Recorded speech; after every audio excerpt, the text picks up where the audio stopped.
কিয় এই প্ৰশ্ন চিহ্নসমূহ উদয় কৰিলে আচলতে সাংবাদিকসকল পেছাগতভাৱে তেওঁলোকে নিৰপেক্ষ আৰু এক দায়িত্বশীল কৰ্ম সম্পাদন কৰে তাৰে মাজত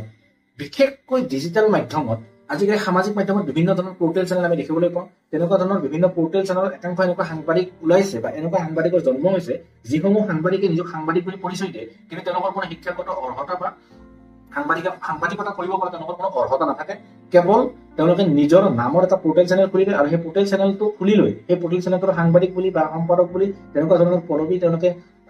কাৰ্যনিৰ্বাহ কৰা বুলি কৈ বিভিন্ন ধৰণৰ অনৈতিক কাৰ্য বা তেনেকুৱা ধৰণৰ বিভিন্ন কামৰ মাজেদি সমাজত এক বিৰূপ প্ৰভাৱ পেলোৱাৰ পৰিলক্ষিত হয় ইয়াত আমি এটা কথা ক'ব লাগিব যে এই যিখিনি কাম এই কামখিনি কৰা কিন্তু নিৰ্দিষ্ট কেইগৰাকী মানুহে ব্যক্তি আছে যিসকল ব্যক্তি এনেকুৱা ধৰণৰ কাম কৰে আৰু সেই কাম কৰা নিৰ্দিষ্ট কিছু সংখ্যক ব্যক্তিৰ বাবে সমগ্ৰ সংবাদ মাধ্যম সমগ্ৰ সাংবাদিক যি গোষ্ঠী আছে তেওঁলোক বদনাম হ'বলগীয়া হৈছে গতিকে